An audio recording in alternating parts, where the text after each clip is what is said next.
Satrio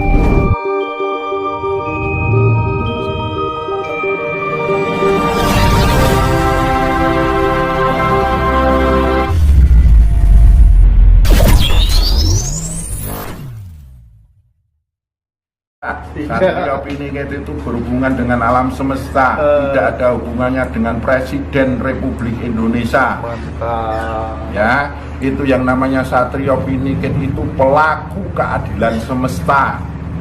Jadi ketika keadilan di muka bumi ini sudah tidak bisa ditata oleh sosok manusia, maka alam semesta itu melakukan satu pengadilan tersendiri, yaitu disifatkan kepada sosok Satrio Piningit, Ratu Adil. Jadi hubungannya itu bukan Nusantara, Satrio Piningit jagat ini, Mas. Jadi tidak hanya untuk Indonesia saja. Nanti masuk akal. Nah, nanti keadilan di bumi ini akan digerakkan oleh alam semesta, tapi harus disifatkan pada sosok daging. Ya itulah yang disebut Satrio Piningit, dan itu tidak sendirian. Yaitu wujudnya tim. Satrio Piningit itu berarti bukan satu orang dong? Pemimpinnya satu. Pemimpinnya satu, tapi anak buahnya banyak. Nah, ini direstui oleh 3 golongan penghuni semesta ini. Keturunannya Azazil, keturunannya Ifrit, keturunannya para manusia. Dan mereka sudah, Satrio Piningit ini sudah terbebaskan dari godaan iblis. Iblis itu apa? Putus dengan Tuhan. Apalagi tergoda sama yang kelas-kelas bawah, setan itu udah. Jadi barangkali ada salah satu karakter atau sifat dasar yang dimiliki oleh Satrio Piningit. Selain dia Satrio, dia juga Pinandito, dia juga Sinisiah Wahyu. Artinya langkahnya itu dibimbing langsung oleh yang kuasa dan para leluhur. Iya, itu dia akan dibimbing oleh, ya bukan dibimbing ya, dia akan belajar dari tipikal para dewa, para dewi yang setiap hari hanya mengatur alam semesta. Itu dia akan dibimbing oleh istilahnya kelompok-kelompok jin. Itu direstui ya, keturunan jin, keturunan manusia, di mana ketiga unsur makhluk yang menjadi penghuni alam semesta ini mereka bersepakat bagaimana menjadi atau istilahnya memunculkan satu kehidupan yang sinkron di dunia ini kayak gitu. Nah itu akan turun. Ya contohnya ya ini energi positif dan negatif di alam semesta ini sudah nggak seimbang, terlalu banyak yang negatif. Ini akan, mohon maaf, diratakan. Jadi yang positif dan negatif. Nah ini banyak korban nanti. Yang negatif itu nanti akan ditelan bumi atau istilahnya ditumbal nih, atau istilahnya dipateni ya Mas. Nek seimbang ya sudah, Satrio Piningit naik lagi. Nah, besok turun lagi. Seperti itu. Nah, itu ada yang disebut dengan kiamat kubro sama kiamat sugro. Itu. Jadi mungkin nanti Satrio Piningit itu nanti turun, itu hanya mengurangi manusia yang katanya ini sepertiga. Nah, sepertiga sekarang kan, nah sekarang 9 miliar kan, berarti 3 miliar manusia harus ditelan oleh bumi. Nah ini nanti terjadi keseimbangan. Nah nanti beranak pinak lagi tuh. Akhirnya sing negatif sama positif, sing negatif nih Satrio Piningit turun lagi. Masih subuh. Kalau sudah kubro ya wallahu a'lam Mas. Kiamat kubro itu entek-entekan kayak istimewa Gus. Sungguh penjelasan yang sangat istimewa. Lah itulah seninya orang memahami kayak gitu. Itu seni tersendiri Mas. Ya bagus. Oke, Gus Taufik nih, pandangan Thorikot Sataria ketika Mbak Laila akan menikah dengan seseorang, terus kemudian tergagal perjodohan weton perjodohan yang memang orang Jawa tidak berani betul nih, kalau ketemu ini nggak berani betul. Yang ingin saya tanyakan, adakah ilmu yang lebih tinggi yang bisa mengalahkan weton yang dilarang menurut orang Jawa itu? Misalnya ikhtiar yang sangat kuat langsung kontak dengan sang pendeta, itu bagaimana Thorikot Sataria memandangnya Gus? Ya kalau kita sih sudah nggak memandang weton gitu. Oh, Karena gitu ya? weton itu berhubungan dengan hari. Ya kalau weton aneng apa itu pon wage kliwon lebih paing itu kan hitungan hari dengan komariah nggih, dengan bulan nggih. Kalau samsiah itu dengan hubungan matahari kan Minggu, Senin, Selasa, Rabu, Kamis, Jumat itu kan digabungke. Ya. Nah, antara konsep matahari dan bulan itu digabungnya akhirnya jadi weton pasarane piro itu sing gawe hitungan itu kan manusia toh Mas ya nggak bisa terus dipastikan itu pasti terjadi ya enggak itu kewanen Mas terlalu berani kayak gitu lah itu bisa kita Kemajuan ya Gus. kemajuan Misal gini, kemijilen ya misal gini Gus. Kamu gak mungkin bakal bisa jadi polisi kalau jatahe nang kono itu berarti gimana Gus? kita harus mendekatkan kepada wujud, sifat, nur, dan alif, lam, ha atau Allah yang meliputi semesta alam ini, yang meliputi proses terjadinya siang dan malam itu. Siang dan malam itu kan patokan dasar weton, Mas. Hitungan dino itu kan dari rotasi bumi yang mengelilingi matahari, Mas. Nah kalau kita sudah dekat kepada Allah yang di luar sistem alam semesta ini, ya itu semuanya akan muluk. Lebur semua ya? Lebur semuanya dengan satu kepasrahan, dengan satu keyakinan, Mas. Kayak lampu ini misalnya 20 watt, terus terkena pancaran matahari, lebur yang lampunya itu. Iya, seperti itu. Ini kalau malam itu terang benderang, Mas. Iya. Tapi kalau kena matahari ini tidak ada sinarnya. Begitu juga dengan hitungan-hitungan kayak gitu. Jadi ternyata bisa Tariyah menemukan ilmu lebih tinggi yang bisa mengalahkan ilmu weton tadi ya. Mantap. Nggih. Itu hanya hitungan manusia, Mas. Nanti nah, sampai lihatlah Cina, Eropa, nyatanya luar biasa kayak gitu. Mereka nggak ngurusi weton. Kenapa saya bertanya ini? Karena ada salah satu tetangga saya, Gus, yang memang dulu dilarang betul ketika mau menikah. Dilarang betul. Dikhawatirkan begini. Saya nggak tahu treatment si pelaku, si pasangan itu apa, dan keluarganya saya nggak tahu. Tapi yang jelas sekarang saya lihat aman-aman saja, nggak ada problem apa-apa. Yang penting keyakinan. Ini kan tergantung dirinya, iya. Anak idzadzani abdi Allah dalam mersahkan hambanya. Kalau sampai yakin dengan weton itu, ya terjadilah itu. Kalau enggak ya enggak. Karena gitu. pikirannya mencipta. Kadang ada ya orang yang datang ke sini mau minta apa itu, mesti saya lahir ini weton ini. Gue ngopo sih weton. Ngeten lho. Seperti itu. Kalau kita ya sudah semuanya afnalullah. Itu ada rahasia afal, asma, sifat, dat, wujud, sifat, nur, dat. Nanti akan berhubungan sir kodratullah, rahasia kodratnya Allah. Kalau sudah bisa menembus itu, tabrak mawon tidak apa-apa. Tapi jangan nantang.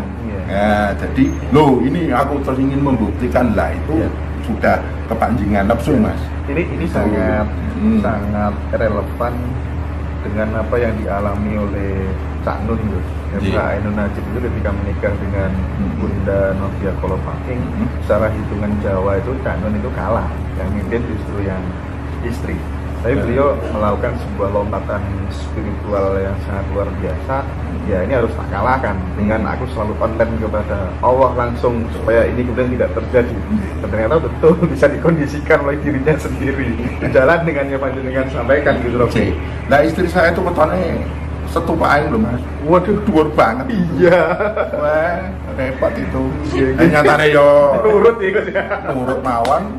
Nggih, istri saya itu kalau enggak diambilkan nggak makan, diambilkan terus. Saya itu cuma bilang kopi, tahu-tahu di depan mata, Mas. Asik kok, Mas. Pokoknya gugon Tuhan istilahnya kayak gitu bisa kita luruhkan dengan konsep ketuhanan yang maksimal. Yang penting kita dekat, frekuensi kita sama dengan online. Pokoknya zon panjenengan hati-hati, jangan kayak gitu, nanti repot nanti. Wis sampean sing penting pasrah terus sing kuwasa kan gitu aja. Oke. Kuncine lawang swarga, Gus. Menurut ajaran Thariqah Satariyah, Gus. Lawang swarga. Maksudnya gimana itu? Ya. orang supaya kemudian ketika meninggal pasti akan terima sang pencipta lah, atau bahasa syariatnya kunci masuk surga lah bahasanya. Nah itu versinya Satria apa gitu? Ya kalau kita itu sudah selalu online sama Allah, ya tetap man qala la ilaha illallah fi akhir hayatihi dakhalal jannah, Mas. Jadi yang namanya orang mau mencari kunci surga, ya kita harus dekat sama yang menciptakan surga. Tapi bukan berarti terus nek mati ini nyebut la ilaha illallah terus masuk surga, bukan berarti begitu ya Gus? Bukan seperti itu, tapi kita harus nunggal apa istilahnya, bukan nunggal ya, kita harus menyambungkan, menerjemahkan la ilaha illallahnya dalam kehidupan sehari-hari itu. Ketika mau bisa raga, itu sudah nggak membawa apa-apa gitu ya gitu. Jadi gini loh, yang namanya la ilaha illallah itu ada satu makna tersendiri di Satria ini, bahwa sampean itu kan jadi manusia ya, jenengan kan punya wujud, punya sifat, punya nur, punya dat. Iya. Ya, wujud sifat nur dat panjenengan yang kecil-kecil ini, saya juga inilah yang disebut ilah. Lah kemudian akan menyatu dengan wujud sifat nur dat semesta alam ini yang tak berbatas. Makanya semua manusia itu sesungguhnya tertulis la ilaha illallah. Sesungguhnya Mbak Laila ini tidak ada. Yang ada hanyalah wujud sifat nur dat Allah yang diberikan kepada Mbak Laila. Itulah yang namanya ilah. Makanya la ilaha illallah. Nah seperti itu. Jadi kalau saya mengucapkan la ilaha illallah, saya itu tidak ada. Saya itu hanya bayangan wujud sifat nur dat yang diberikan oleh Allah padaku. Nah, wujud sifat nur datku itu pun tidak ada. Yang ada adalah wujud sifat nur dat Allah yang meliputi semesta alam ini. Itulah yang disebut la ilaha illallah. Semuanya ini tertulis la ilaha illallah. Muhammadur Rasulullah itu bahwa ilah yang ada pada Mbak panjenengan sama saya ini semuanya sempurna. Nah, kesempurnaan itu yang disebut secara zahir namanya Muhammad Rasulullah, secara batinnya namanya Ahmad Rasulullah. Disitulah yang disebut Muhammadur Rasulullah. Sallallahu alaihi Muhammad itu wujud sifat nodat yang meliputi semesta alam ini, mensolawati wujud sifat nodat yang ada pada diri kita yang sempurna itu. Nah itu kalau kita bisa menjiwai, menghayati, ya sudah, dakhalal jannah, Mas. Jadi la ilaha illallah itu tidak cukup hanya unen-unen, itu nanti hanya ya vibrasi suara, Mas, tapi tidak ada vibrasi energi.